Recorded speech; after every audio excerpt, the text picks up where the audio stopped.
convene the joint work session with the Planning Commission and the City Commission, right? And take roll call. Commissioner Mum. Aye. Commissioner Pauley. Here. Commissioner Smith. Here. Commissioner Roth. Here. Commissioner Henkin. Here. Commissioner Mabey. Commissioner Mahoney. Commissioner Espy. Here. Commissioner Kidwell. Here. Commissioner Guile. And Commissioner McGriff. Here. Thank you. Discussion items. Do we have anything that we want to add to the agenda? Is that what we're doing here? No, just okay. going right into 2A. Okay. So we're going to be discussing the South End Concept Plan. And we have the presentation up there. And Pete, you want to take it over? Thank you, Commissioner Roth. And good evening and welcome, and thanks for coming to the work session tonight. I'm here with Steve Faust of Kogan Owens Kogan, who are our lead consultant for this process of planning for the future of South End. The process has taken about a year and a half up to the current point, and we'd like to take you through all of the community engagement and planning that we've done today and show you how we've arrived at the current draft concept plan. I've also invited Carrie Richter, our city attorney, tonight in case there are any legal questions that come up. Tonight is a work session. It's not a quasi-judicial land use hearing, so we don't need to read any kind of statements in that regard. But the Planning Commission meeting on November 25th will be the first evidentiary hearing for the concept plan adoption.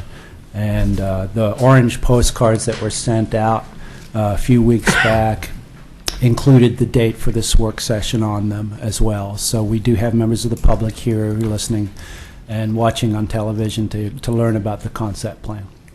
And with that, I would like to hand it over to Steve Faust. He's going to take you through the first elements of this PowerPoint. If you have any clarifying questions as we go through this, you're welcome to ask them, but we have 29 slides and it shouldn't take long. So if you have questions that aren't clarifying, we'd ask you to hold them till the end, but we do welcome any clarifying questions you have. Great. Thank you. Thank you. Thank you, Pete, and thank you, commissioners, for having us here today. We're starting here with the vision, and the next slide is the South End community values. We wanted to start with those because they really serve as the foundation of the concept plan. I won't go through all the points in the vision here, but the vision and values were created early in the process through the first phase of a really robust community engagement process. Here are the values, and I would say that in particular we heard a strong sentiment and support for the rural character value. People live in this area for that reason, and so to the extent possible they wanted to preserve that rural nature, and I think we've done a number of things in the concept plan to do so to the best of our ability.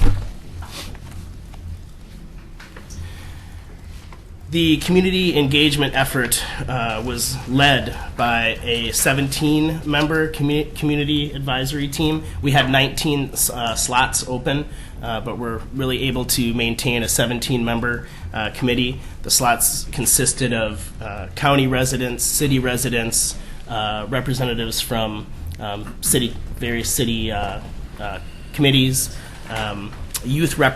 two youth representatives. So it was a really diverse group that we think represented a broad cross-section of the community. And this group met 7 times over the course of the project and really weighed in on key decisions and guided the community engagement efforts. I think a few of our CAT members are here tonight. Denise was one of them. I saw Bob, Tom. We have several people here tonight who were really important in the development of the plan. So we launched the community engagement effort by meeting with 17 community groups in what we called community conversations. The purpose of those was really to establish a two-way dialogue between the city and residents. And so we essentially we presented the project purpose and objectives and process, and then asked participants 2 questions. What do you like about South End today? And what changes would you like to see to make it an even better place to live in the future? And based on the answers to those 2 questions was really how the vision and values were developed. And those vision and values were validated at the first of 4 large community meetings. This was the Vision and Values Open House, attended by about 100 people. Each of the 4 community meetings had about 100 people in attendance, so we felt really good about participation. Folks were able to comment on what they valued about South End, what they thought the assets of the area are, and what were some opportunities to make improvements. And I would like to stress that in each of these meetings, our community advisory team members were really crucial because they helped facilitate some of the stations and questions that we asked the public in these meetings. So thanks to them. And the community meetings were advertised on the website, through media releases, mailings to... Pete, do you want to say where those mailings went? It was not just to the South End area, but extended outside of that area. Yes. We produced flyers and printout flyers that extended beyond the urban growth boundary up and down South End Road to areas adjacent to the study area, as well as all of the property owners within the concept plan area. Also, the 3 neighborhood associations whose district boundaries touch South End Road were also notified with those mailings. Once we had the vision and values established, the second community meeting was a community design workshop where participants used maps and game pieces to create their ideal future South End. And again, about 100 participants. And I think folks really enjoyed this workshop. It was a chance to get down, get their hands dirty, so to speak, and really do some planning of different types of residential uses and parks and trails and where limited retail or commercial uses might go. So we felt it was a very successful workshop. We ended up with 18 maps created, in small groups during the workshop. And, talking about that rural character, one of the groups basically didn't do much and said, we want to stay the same. And so, again, we understand that sentiment. But most of the groups created maps that looked more like this, with a mix of land uses throughout the area. I think they really understood that planning is a value that we hold up as important in Oregon, and they understood that there are some benefits that come from development, and they really seized the opportunity to craft land uses and their ideal vision of South End. And this map will reflect to a certain extent. This map reflects to a certain extent the final concept draft map. If you look closely at some of the land uses and trail and parks layouts that are in the various maps and graphics in the concept plan, they bear a striking resemblance to this exercise. To this and many of the other maps that look similar. What are the orange dots? Orange dots, we had an activity where after we were done, we asked people to put dots on the ones that they liked the most. So there was, definitely some people who felt that staying the same was a good thing. The important part for them. But we also had a number of people who supported this and other similar maps. The next large community meeting was what we called Part 1 of the Forum on the Future of South End.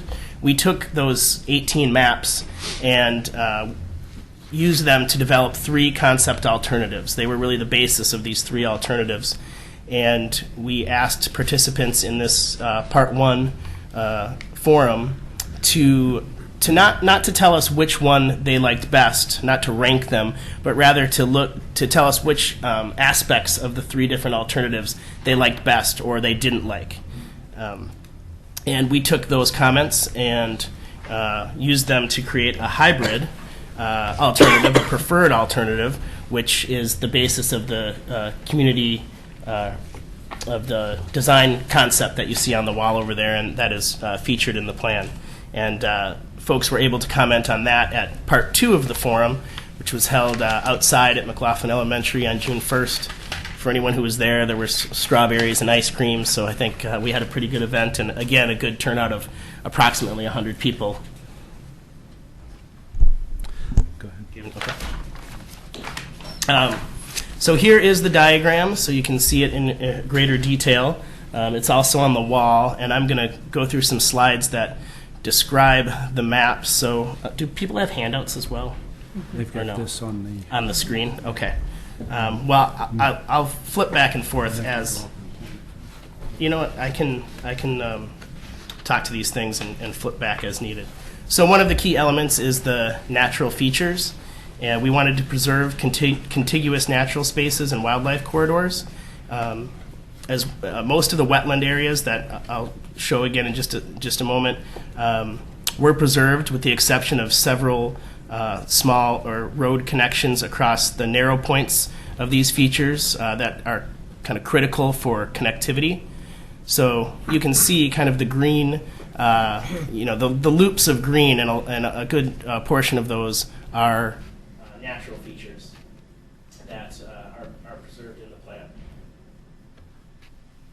I also mentioned that just outside the urban growth boundary, we have rural reserve areas and urban reserve areas. And metro open space habitat to the northwest, immediately abutting the concept plan area. Another important concept was preserving access to natural areas and views. I think primarily you see that along Kenema Bluffs. And I'll talk a little bit more about ways in which we tried to preserve those views in a moment. In terms of parks and trails, there's a network of new parks, open spaces, and gathering places. You see the larger green space, I guess, towards the north, east of or west of South End Road. I don't know how better to describe it, but there's a larger square there, and that is a proposed public park of approximately 8 to 10 acres, and that would be sufficient for ball fields or other recreational opportunities. We also envisioned the possibility of civic uses in some of the parks, ranging, people talked about wanting. There you go. There we go. There we go. So is that Filbert Run Park, the one that you're talking about? No, this No. park doesn't exist at It this time. doesn't? The Okay. Filbert Run is outside of our study area. Oh, okay.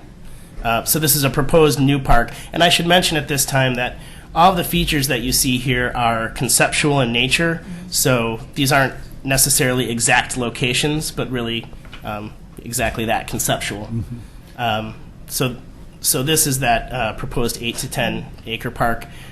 There's other smaller parks here and here. This is right here and along here are current utility corridors that we proposed for trails, since development in those corridors is limited, so looking to get easements from power companies to use those as trails. This green space here is a property owned by Metro that they want to provide access to, eventually provide access, probably parking, for folks wanting to get to Kenema Bluffs. And they'll be doing a master planning effort for that area in the next 2 or 3 years, I think they said. Yeah, I think that's right.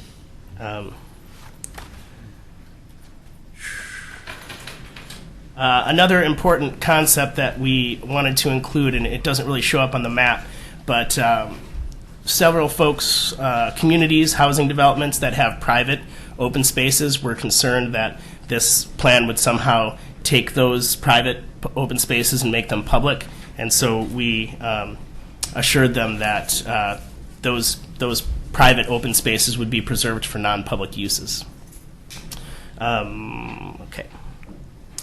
The plan includes a variety of housing types, ranging from large to medium and small lots, including multifamily and mixed-use designations. We'll go back to the map again.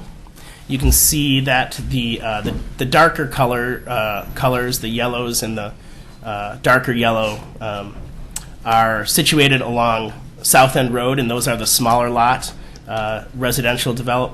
proposed residential land uses, while the larger lot is more of the beige, and those are preserved out towards the edges of the community in what is really kind of the urban-rural interface.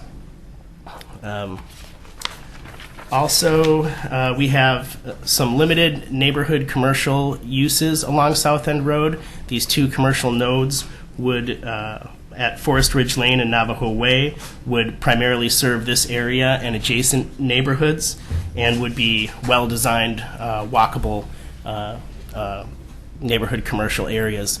I should mention that you see there's 4 circles on this diagram, and those indicate a quarter-mile radius, which is about a 5-minute walking distance.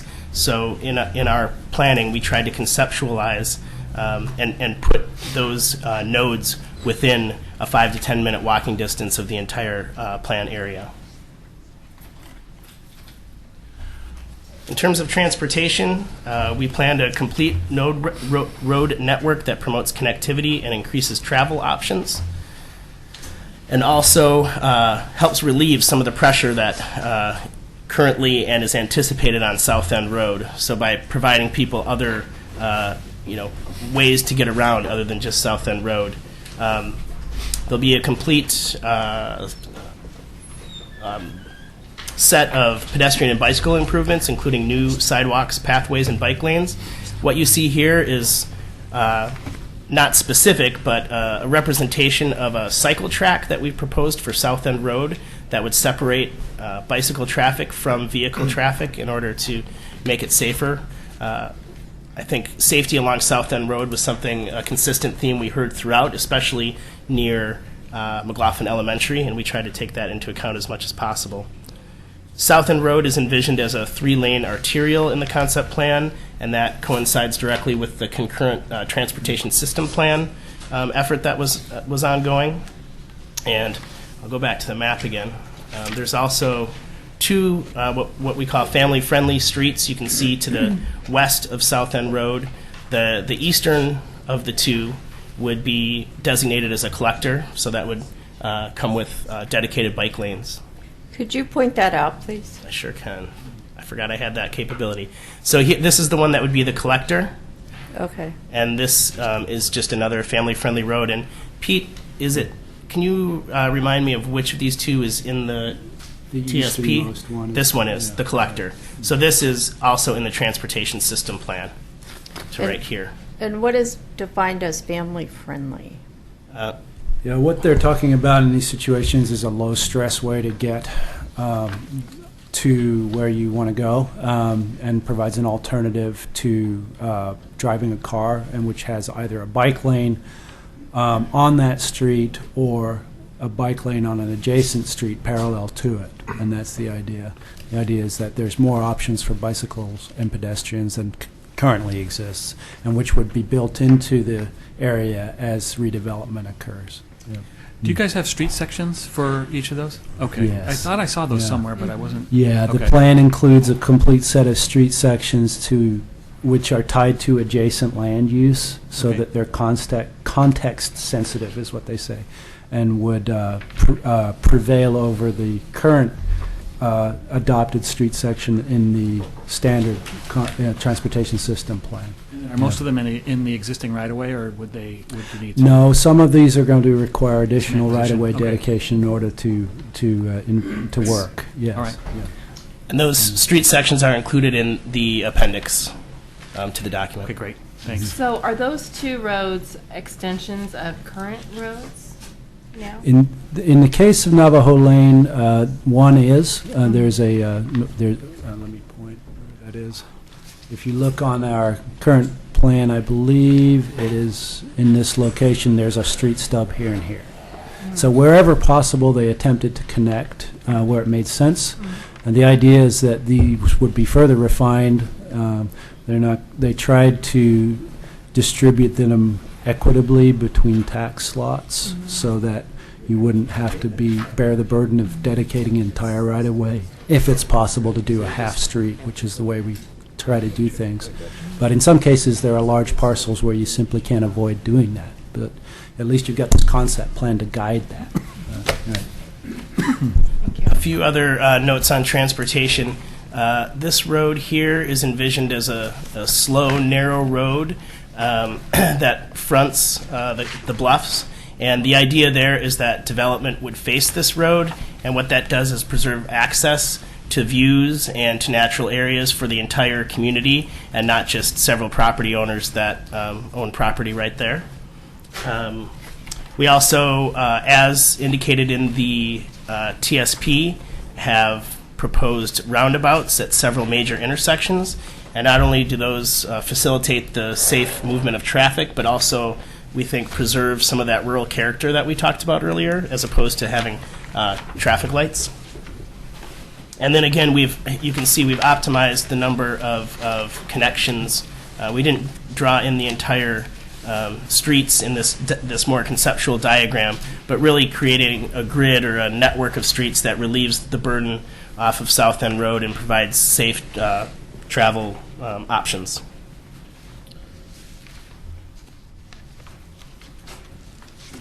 In terms of infrastructure, new water and sewer infrastructure would be constructed along with new roads to meet community needs.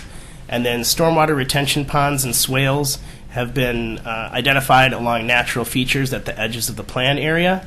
And those are indicated on the diagram by those blue dots. Again, no specific locations at this time, but just those are, our team did an analysis of the low points in the area, and those were the places that were logical locations for swales and retention ponds.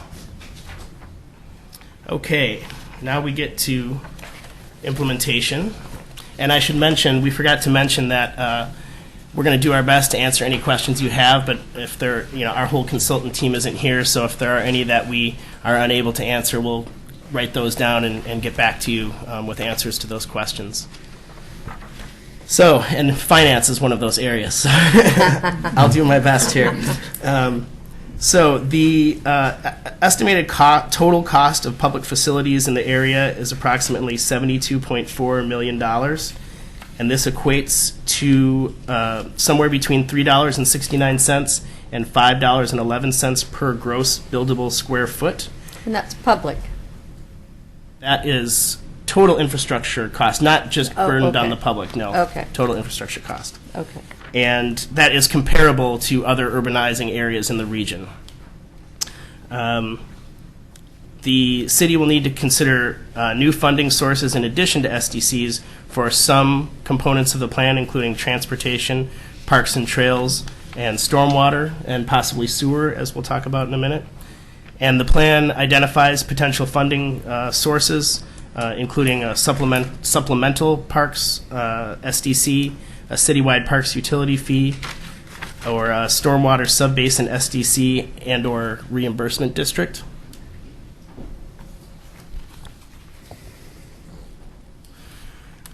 While Oregon City's connection charges, SDCs, for water and sanitary sewer appear adequate to cover their associated capital costs, the near-term construction of system upsizing and new sewer lift stations will likely require some form of developer or city financing. And the Public Works Department is reviewing the proposed facilities and SDC estimates for adequacy and will make a report to the Planning Commission. Do you have anything else on that, Pete? The plan on page 45, I'm not going to go into much detail, but the funding and finance section of the plan provides much greater detail about this and a set of tables that talks about the existing infrastructure costs and SDCs and proposed shortfalls that we've identified. Yeah. So next steps for the city to consider would be to perform value engineering to look at further refine the costs for green streets, parks, and stormwater improvements. To consider those, go ahead. To consider the new funding sources that I mentioned. To prepare and adopt a South End public facility plan that refines project capital cost estimates and identifies short-term public facilities and their funding sources. And to revisit interlocal urban service agreements with Clackamas County and utility service providers to ensure that roles and responsibilities for advance financing, for specific project infrastructure and providing adequate operation and maintenance service levels are clarified. With that, I'm going to hand it over to Pete to talk a little bit more about implementation. May I ask a question first? Yes. How many new residences are zoned into this? Right. We are looking at a range of between 2,300 and 2,800 new housing units in the South End Concept Plan area over the course of 20 to 30 years. So I'll talk briefly about that. Have you talked to the school district? Yes, Okay. the school, yeah, good point, thanks. The school district, Ted Thonstead, and facilities director, has been a member of our technical advisory team. We talked about the enrollment projections and in the plan, and we talk about the consolidation that's going on in the school district. And what the school district does when they're participating in these concept plans is look at land needs, as well as they provide background information for the concept plan in terms of teacher to student ratios, and they look at housing size and numbers of students per household and those sorts of things that are projected. And based on that, we come up with whether or not new land is necessary within the concept planned area. In this situation, they're pretty confident that they can accommodate the enrollment in the future at the existing facilities, including high school, McLaughlin Elementary, and Gardner, and King as well. Yeah. So Title 11 compliance is a metro requirement for land that's brought into the urban growth boundary since 2002, and that affects approximately 40% of the concept plan area. The other 60% of the concept plan area was in the urban growth boundary since 1980, and is not subject to Title 11, but is planned for under the concept plan because it makes sense to do it.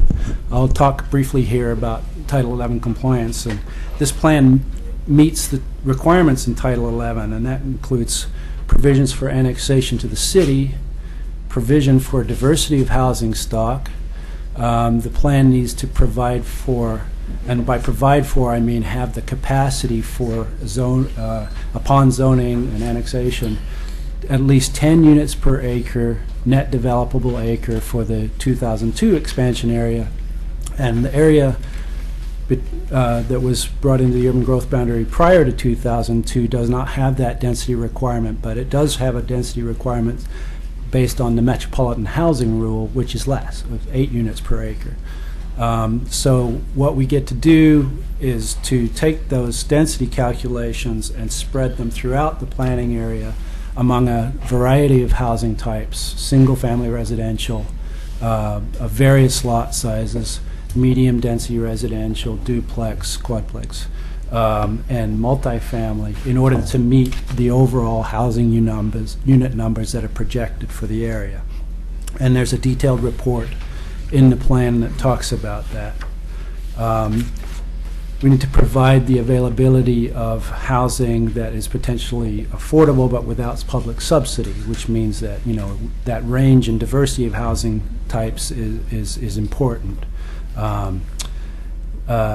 Also, the plan calls for the provision of commercial areas that is necessary to serve the immediately adjacent residential area, and for that reason, this concept plan talks about 2 small neighborhood scale commercial zones that would be within walking distance of the immediately adjacent residential area.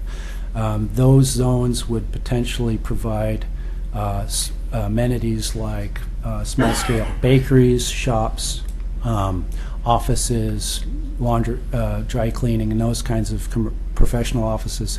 They also provide for live-work opportunities as well. So some of the zoning that we're talking about will do that.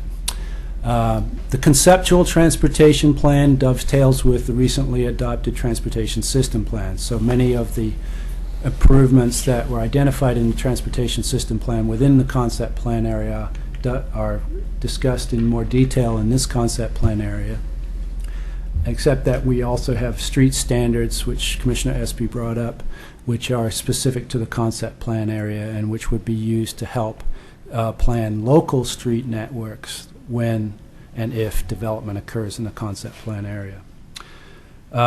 Habitat and water resource area protection. The county and the city use the same maps that are adopted for these areas and have overlapped so that we have the known areas which are protected under Metro Title 13 and Metro Title 3. And in some cases, those overlap one another and are part of the open space system and parks network in some locations, and in other locations, they are in areas adjacent to Kenema Bluff. As I mentioned, there is a public facilities and services plan that addresses sanitary sewer, water, storm drainage, transportation, parks, and police and fire protection. And that includes preliminary cost estimates, funding strategies, and likely funding sources for implementation of the concept plan, which Steve mentioned previously. A conceptual schools plan is part of this, as well as the urban growth diagram, which is the Metro term for the concept diagram. The next step in implementation includes the adoption of a comprehensive plan map with land use designations, and that's this map here, which is also on the wall. This is a draft map. It is subject to change and further analysis. The map indicates low-density residential, medium-density residential, high-density residential areas, and mixed-use corridor and quasi-public areas. Now, our community advisory team has requested that we show on this diagram what the corresponding zoning designations would be and the approximate range of density for each of these designations when we go to the Planning Commission on the 25th, and I think that's a great suggestion, and we're going to do that because this plan will guide future zoning if and when annexation occurs. Today, what happens in our plan is you annex into this. If you annex to the city, you get a default zoning, which is either a low-density residential or medium-density residential designation based on a land use designation map. And so today, there's only showing future urban and low-density residential designations out there. If the plan is adopted, then a map something like this will be adopted to help guide the zoning process. With the Yeah. specific Yeah. zones or the range? Because right now it's Right. the range between, 6 and Mhm. 10 for low. And so Yeah. would this be specifically per lot, would be pre-designated specifically? Well, I think there is a range of zoning that could implement each of the designations, and I think the question that we want to ask is, as we've seen in previous annexations the last 2 years, we put the burden on the property owner to request the higher density if that's what they want, and I think that's a good one approach, and is a good approach for doing the additional analysis. You need to review the impact of that higher density. The transportation system in particular will need to makes an assumption of sort of a worst case scenario. So if the highest density within each designation is what's chosen, then that traffic projection was based on that. And that's how we did the traffic analysis. Similarly for the public infrastructure, sewer, water, we assumed the highest range within each of these. We're showing on this map 390 acres of low-density residential. These are gross numbers, not net developable numbers. 180 acres of medium-density residential, 11 acres of high-density residential, and 16 acres of mixed-use corridor, which would be the neighborhood commercial zone, not the mixed-use corridor zone. 17 acres of quasi-public land. And these acreages have been scaled back for the high-density residential and mixed-use corridor significantly based on public comment on each of the phases of the draft concept. As far as the zoning code implementation portion of this, to the extent possible, the existing zoning code already largely exists to implement the concept plan. So the only sections that will be new are the sections that are strictly necessary to implement the plan for the concept plan area. And those are fairly limited section of code. They include new residential design standards, the street standards that I mentioned earlier, the neighborhood commercial zone added a purpose statement so that it would be strictly applicable within the concept plan areas of South End and Park Place. And we added the use of live work as a permitted use in the multifamily zone or high-density residential zone. Do you want to talk about? Yeah. So these street code sections are the ones that we are concentrating on, and they are in your packet. The street, sidewalks, and public places section includes a provision that we're drafting to exact trail dedication if it's shown on a concept plan. And so, as Steve mentioned, the final location of trails and parks and open space is subject to further review following annexation. What a provision for trail exaction or dedication or easement would allow us to do is request a proportional exaction at the time of development for subdivision or land division or site plan, and actually get a trail corridor associated as to offset the impact of that development. In certain situations, we may need to actually acquire or purchase that trail. But if a property owner chose to dedicate that, they could be eligible for reimbursement, and we talk about that. The annexation section of the code was amended just to include reference to concept plans because the application requirements currently don't. That was very straightforward. And with respect to the land division code, we have the similar provision that you must reference for connectivity purposes, concept plans, corridor plans, and adopted sub-area plans like this when you're doing a transportation impact analysis that currently does not exist in the code and is proposed with this. As far as the zoning designations go, I briefly mentioned those, but I'm not going to go into detail on those code revisions in the work session unless you'd like me to. Finally, I wanted to talk about the planning and development process. We developed this slide very early on at the request of various people who came to meetings and said, well, what is this all about? Are you doing an annexation? And so we wanted to differentiate the process of concept planning and talk about what it is and compare it to these other processes that must take place prior to development in the area. Concept planning happens prior to annexation in the area. It's required by the city's comprehensive plan and required by Metro, and that guides future development to ensure that the transition from rural to urban use is orderly and efficient. And then the subsequent four processes that we show in the bubbles up here are driven by property owners and would repeat for each new property that is put forward. So the annexations are initiated by property owners. They require voter approval, voters of Oregon City. And then zoning is assigned once each property is annexed, a separate process. Development review, which could be a land division, site plan and design review, must be done for each property prior to any development occurring, and the concept plan would help guide that as well. And finally, the building permit process, and what we tried to do here is show approximate timelines for each of these processes. Typically, annexations take about a year to process, and zoning, development review, those are subject to the 120-day land use rule. But this could take 20 to 30 years for this process to fully bear out until the area is built out. And the timing of this is based on owner desires and market conditions. So that's what this slide is intended to show. So finally, I wanted to mention the upcoming hearing dates once again. The first evidentiary hearing for the Planning Commission is set for November 25th, 2013 at 7 p.m. here in the City Commission chambers. There's going to be a second Planning Commission hearing on December 9th, 2013, here again at 7 p.m.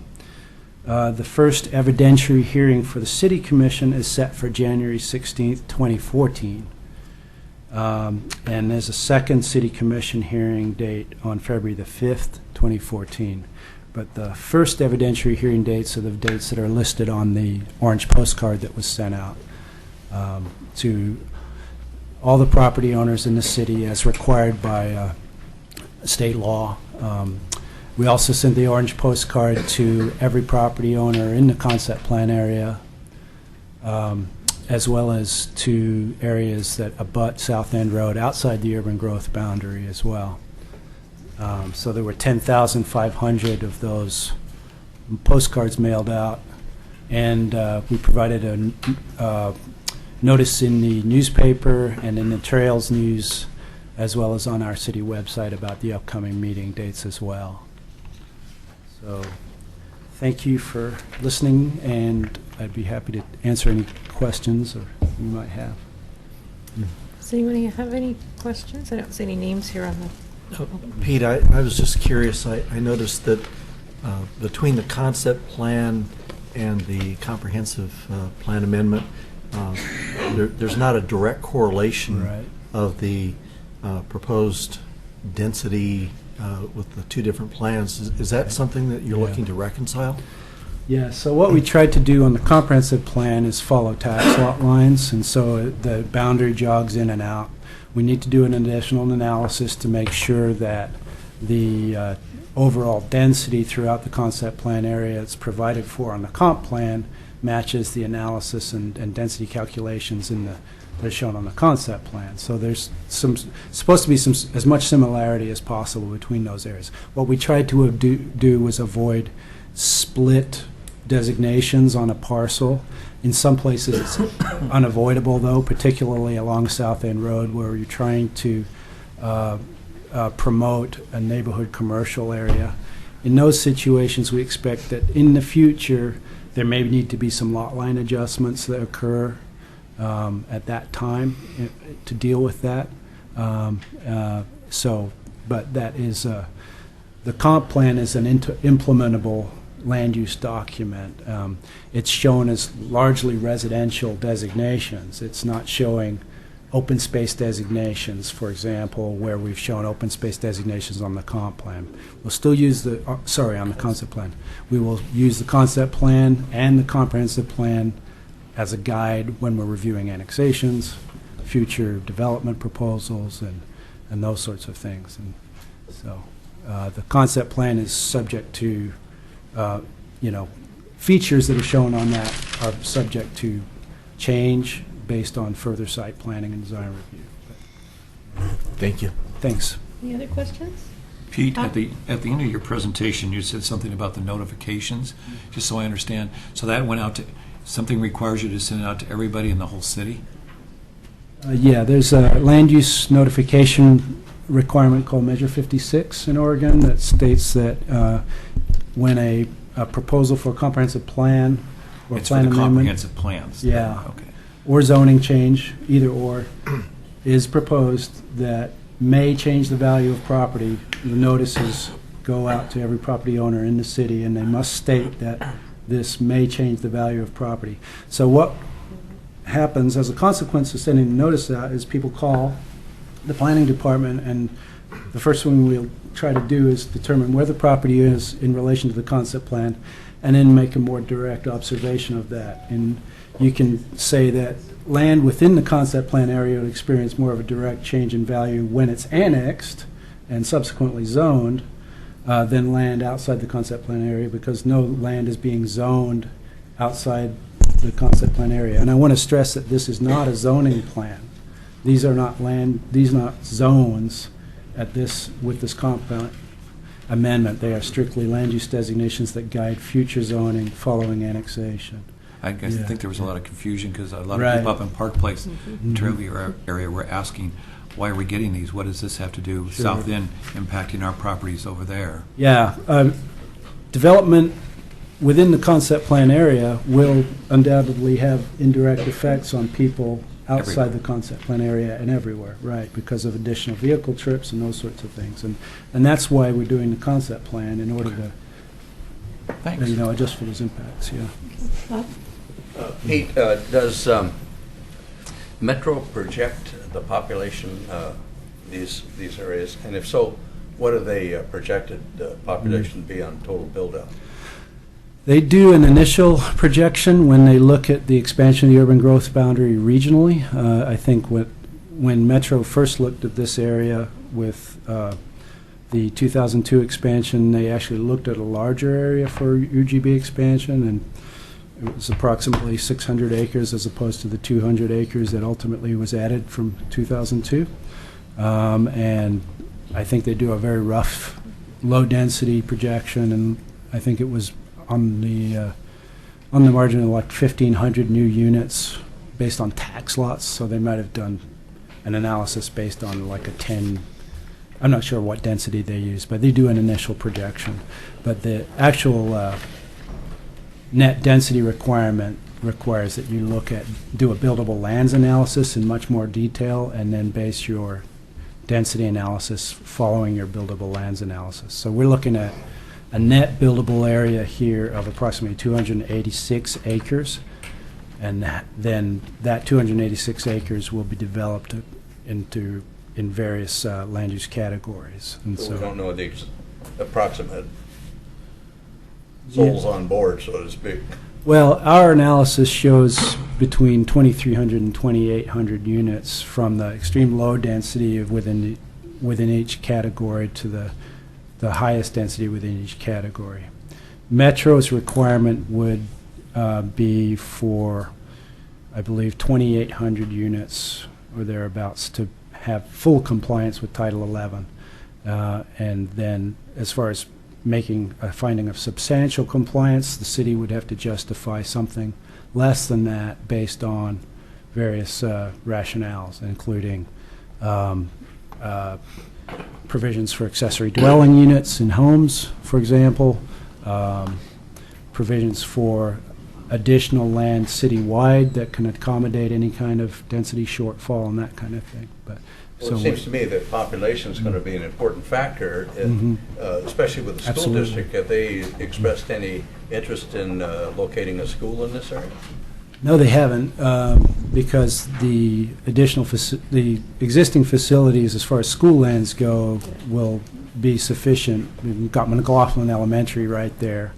The issue with the school district, as far as facilities go, will be, more structural and staffing needs and those sorts of things, as opposed to actual lands. We're talking about a half-mile radius, half-mile diameter for all these blue circles up here. So, McLaughlin Elementary is the green land on the southeast side of the concept plan area there. So that's pretty close and should serve the concept plan area for the elementary school. And it's a relatively small concept plan area that can be served by the existing school lands. And the plan talks about that in some detail. Can I tag on to his question? Well, I want to get Betty here Okay. first. Did you have a? It was something he just said to him. Okay. I'm just wondering, when you say 23 to 2,800, I noticed something about a pocket neighborhood where there's going to be small homes in a circle, but are there apartments planned in here where that takes up some of that? Yeah, as I said, 2,800? Sorry. the bright yellow areas that we show, sorry. No, I didn't. These areas here are shown as small lot residential, which is actually what we mean by high density Apartments. apartment. It would also allow for, so that's 3 or more units per parcel of land. And there's approximately 11 acres of that out of the 286 acres shown on the comprehensive plan. So it's a relatively small proportion of land use for the concept plan area, and it allows us to meet Title 11 requirements for diversity of housing stock. And I want to stress that since we adopted multifamily design guidelines in 2008 and 2010, and commercial design standards for new commercial areas, the design of that kind of development has to go through clear and objective design review process, and will be well designed and compatible with existing and adjacent neighborhoods when it's proposed. I should reemphasize that this is a very long-term plan, and the process of annexation most likely will take place adjacent to existing city facilities and contiguous with the existing city boundaries. So where existing sewer is today, it'll most likely take place from north to south and east to west in that general location direction. And we won't be doing, cherry stem or flagpole annexations to try to develop land way out here on the south end of the concept plan area until, we just won't be doing that. It'll be incremental and contiguous with city facilities. Okay, thank you. Thanks, Betty.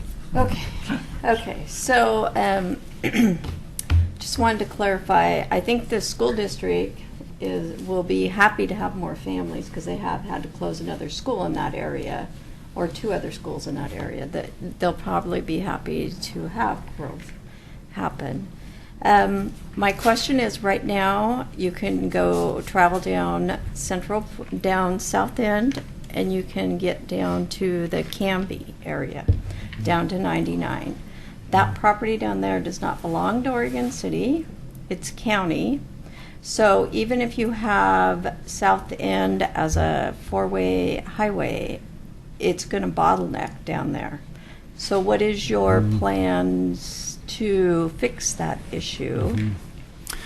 The transportation component of the plan looks at the capacity of the roadway within the concept plan area, but it does identify areas that are subject to the county's transportation system plan, and the county was a participant on our transportation advisory team, on our technical advisory team. Also, Oregon Department of Transportation is looking at the intersections with 99E as well. So we've identified where those bottlenecks occur outside the planning area. And in accordance with the TSP, there's a list of funded and non-funded improvements for those both at the county, on the county TSP, as well as the city's TSP. The system development charges that are paid by builders for road impacts are for city facilities. They're not going to be used outside of the city on county improvements. So, yeah. You're asking about New Era? Yes. And New Era. I guess, Pete, can you talk a little bit about the trip distribution? And I think a majority of these trips are going north. Yeah. Towards Warner. Majority of these trips are going north. I can't provide the trip distribution without looking in this transportation document, but it is expected that majority would go east on Warner Parrott Road, or straight down South End Road to South 2nd and High Street, and then east to the Lynn Avenue intersection and on to 213 that way. I think about 10% or so of the trips are headed southward. Yeah. And I should mention that we are currently discussing the intersection you talk about with the county, trying to get more information from them about why they made certain decisions in the county TSP, and we're talking with them and ODOT, and we'll probably be able to give you a more complete answer on November 25th. So my other comment is, it sounds like you guys had a lot of meetings with our citizens, so I thank you for that. I want to make sure our citizens are heard. Did you hear what they had to say when they said what they said? Go first there, Pete. I think the vision and the values that we came up with reflects that we listened. The turnout at the meetings was very high. There's clearly a desire out there not to change, but there's also an understanding that some of the features that are desired can only happen with development, and that includes a high preference for new trails and parks and open spaces, and those are all very expensive. transit as well. Transit will go where the people are, and at this point in time, there's very limited transit out there.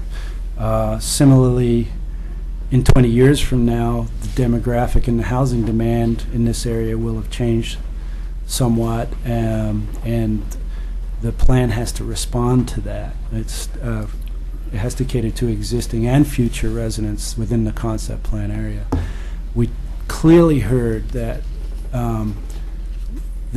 what people like about South End today is something we want to try to preserve, and I think the key to doing that is to provide proper protections and park and open space. It's an expensive proposition, and we've identified where the shortfalls are, and to a certain extent, you've got to have development in order to get some of these things that make it feel connected to open space in and around the concept plan. So that's what we've tried to do. We got to acknowledge the fact that we are within the urban growth boundary, but that doesn't just mean you have to have more houses. You've got to have a complete community. Right. And all of this is based on property owner desire and is market driven. The concept plan will help guide the vision and values that people have expressed as things move forward. So my last question is, I'm really concerned about the transportation in this area. Okay, and I understand that people don't want change. I totally understand that. Kind of, we've had other plans come before us, and we haven't been successful with doing anything with those. So kind of, how is this going to look different? Right. I would hope that we've done such a robust job of reaching out to the community that the annexations that are proposed in the area will be reviewed by the residents of Oregon City favorably, and that they'll be able to look at the concept plan and say, well, they really, really tried and did a good job with this concept plan, and it does a good job of making a better community out there, and that the costs of infrastructure in particular will not fall on existing Oregon City residents, but will fall equitably upon those that actually create the impacts, which are developers, and then those costs are distributed among future homeowners within the area. So then the vote will be the final determinant of that. While I can't predict what the votes will be in the concept plan area, it is a little bit different in terms of the fact that the ownership out there. Some of the larger parcels are 20 acres. They're not 90 acres and that sort of thing like Park Place. I think we also have a pretty engaged community advisory team. We don't have direct landowners represented on the community advisory team, but we have business interests who are representing landowners out there that we know of. Well, I do think you guys have done a marvelous job with the outreach. I really do. I don't think I could say anything bad about that. I think that the one part that the plan couldn't address is voter annexation. It's a charter requirement. Yes. And that's a policy discussion that I think is for the city commission. We take a very we respond when a property owner wants to bring property in. We don't actively try to find property owners who want to come in or have identified high priority areas throughout the city where we should be focusing our energy and our infrastructure investments. It's really been someone over in Maple Lane or wants to come in while someone in South End wants to come in. They want to bring in a half an acre or an acre. It's all been correct, and so that's been the policy. That's the way we've proceeded, and at some point that may be something we talk about. We've got Park Place is completed. Beaver Creek Road concept plan is still caught up in the Court of Appeals associated with urban growth boundary and urban and rural reserve, so we're still waiting on that decision. So there's hundreds of acres out, 400 acres or so out there that we're still waiting on, and then we have this concept plan, and all those were in that 2002-2004 urban growth boundary expansion time frame. So since then, it's been You know, if you're 2002, you're looking at 11 years, of which we haven't annexed any of those properties. Right, right. Okay. Okay, is there, Thank you, is guys. that, answer everyone's questions? Then I'm I gonna got move one on. more. Make it quick. Okay. What would the rate of growth be, Pete, that the city would have to go through in order to keep its tax base relevant to the cost of running a city? In other words, if we don't grow and costs continue to rise, the services will ultimately go down. Have we given any consideration to that? I think they talk about that to a certain extent in the funding and finance portion of the plan, but I could be happy to come back and answer that question at the Planning Commission hearing specifically. I think we can address that. I don't know it off the top of my head. Okay, I just thought of one more, and Kathy's gonna shoot me. Was TriMet on this?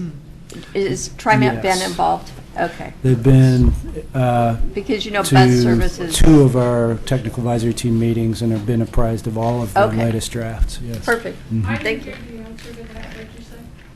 Has TriMet been involved in the process? And yes, they have. Yes. Okay. Thank you. Did you? Okay. That's the end of your Thank you. presentation. Meeting Thank you. adjourned. Thank